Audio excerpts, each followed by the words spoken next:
Several years ago, I created what I call my Trifecta method, where you live in different parts of the world at different times of the year. It allows you to cherry pick from the best the world has to offer, diversify your lifestyle, and potentially even reduce your tax bill. But there are some ways when the Trifecta just doesn't work, and we're going to talk about that right now.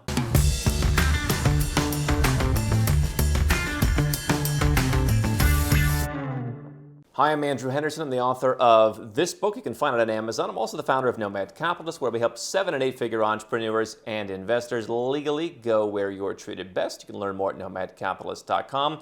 So we've been getting some questions about the Trifecta recently. One gentleman said, what if one of the hubs of the Trifecta is what you call a legacy brand country, such as the United States or a European country, others, high-tax countries that have this legacy brand that is great, but people don't really pay too much attention if they're still doing something great or if they're actually heading in the right direction. Someone else simply asked which countries don't work for the Trifecta, and I wanted to talk about that today. Now, I want to speak somewhat generally. Number one, this is not tax advice. We do not work with 200 different countries here. We do have experience in a number of them and a network of experts all around the world that we've worked with and put together reports and all different kinds of things with. But I don't want to speak with the knowledge of all the specifics in 200 countries, and of course there's a business reason for that as well.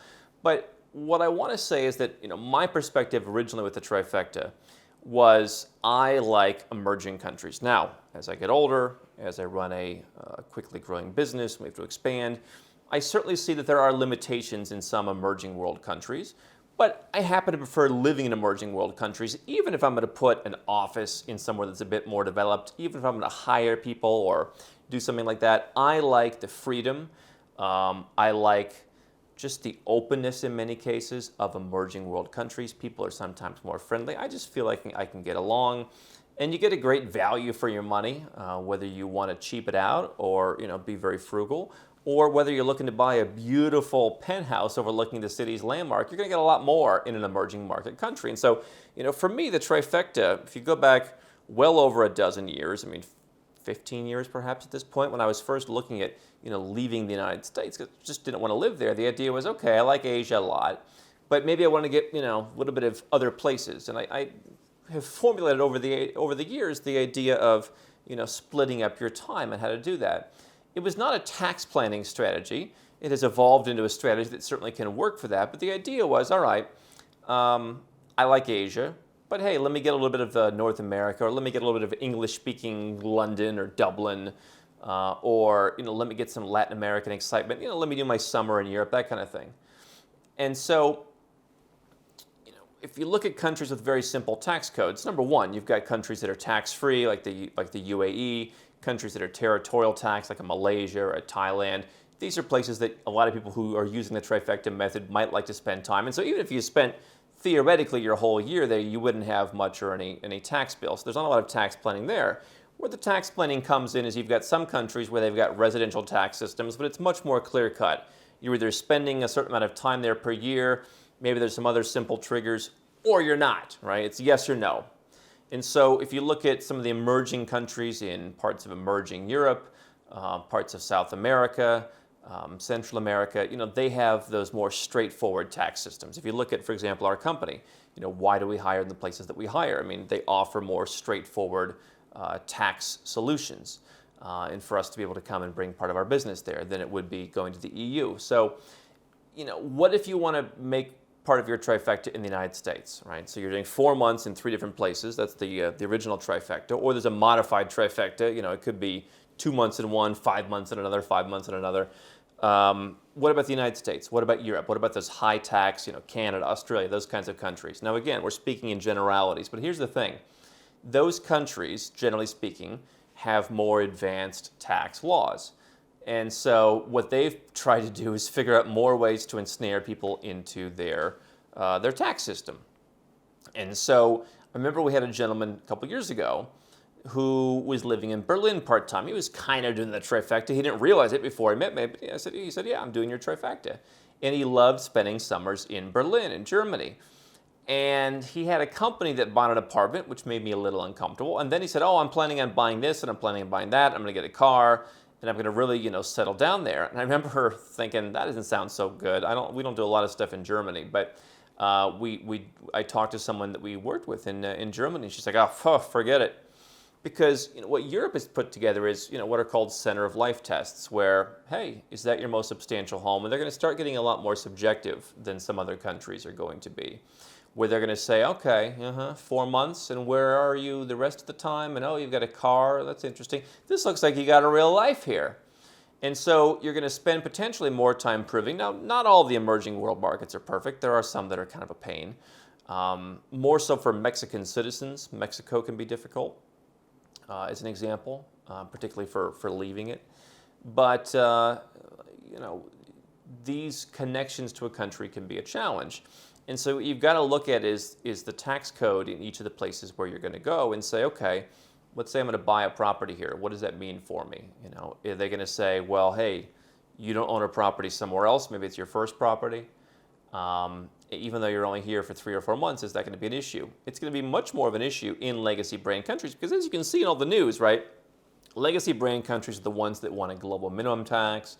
They're the ones that are constantly looking to harmonize everything. They're beating up countries with lower tax rates. Whether it's Barbados, whether it was Andorra, a number of years ago, whatever it is. The big countries that are constantly in the news. The OECD members.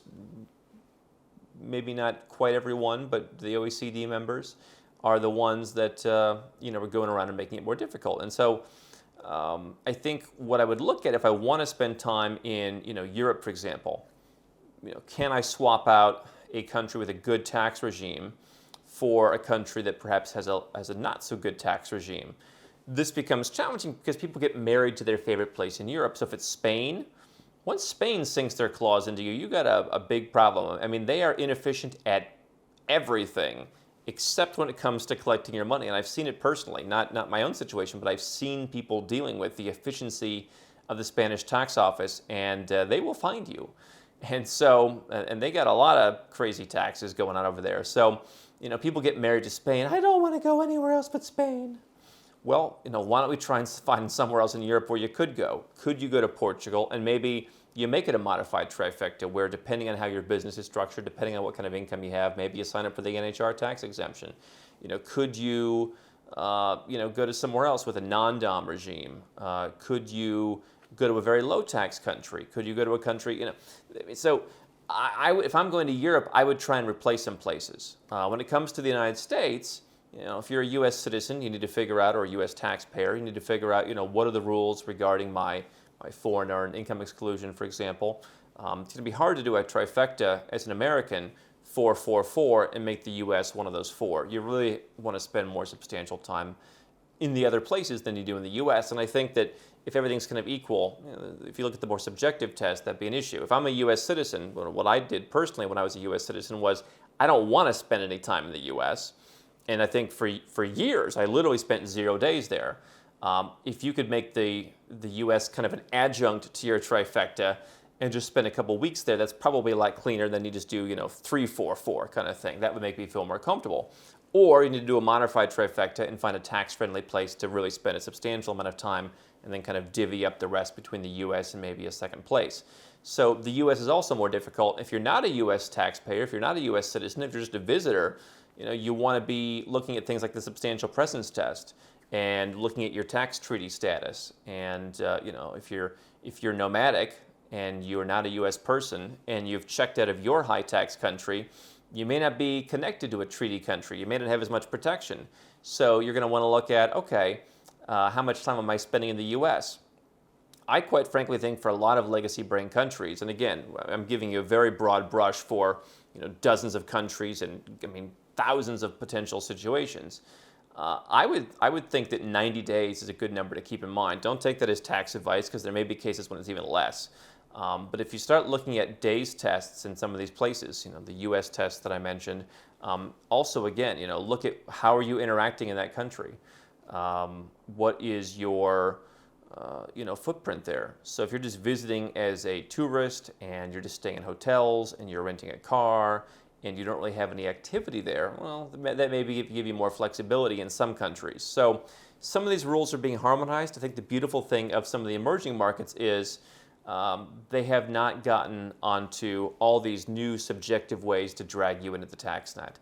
And so for that reason, in addition to the fact that I think that you will potentially feel more free, you may give up a few consumer conveniences once in a while, but you can probably afford to buy those back at lower prices. I think emerging markets, I think up and coming places, much more interesting. I think a legacy brand country and a trifecta can be done with a lot more precision. I talk about scorched earth versus scalpel. If you're leaving a legacy brand country for tax purposes, it's always easy when you get rid of as much stuff as possible versus trying to cut it out with a scalpel. I would take, if I'm trying to spend time back in a legacy brand country, a very scalpel-like approach. And I would want to get advice, the nature that we do with all of our tax professionals that we work with, where we look at someone's situation. What are all the countries involved and how are they intertwined? Very important that you do that if you want to be in those more aggressive countries. So people ask, Andrew, how do I get the most out of Nomad Capitalist? How do I begin my Nomad Capitalist journey? The first thing people do is they start right where you're at. They watch YouTube, they listen to podcasts, they read articles at nomadcapitalist.com. We've spent years creating thousands of pieces of free content so that you can get the vibe from someone who's actually done this, from someone who's actually been in your shoes. What they'll do next, they'll get a copy of the book. You can find it on Amazon. It costs a few bucks, and while it's not going to give you all the secrets, it's going to, again, give you more of the vibe. You're going to learn a lot of the things that I've learned. You're going to learn some strategies you can employ, and you're going to get a lot further in your journey. From there, if you are the 7 or 8 figure entrepreneur investor, you can go to nomadcapitalist.com. You can click Become a Client. We're pretty busy these days, but we have availability to help a limited number of people who want to create a holistic plan, something that I think is so important. So if you want to do that, go to nomadcapitalist.com, click Become a Client, learn more about how it works and how we can help you.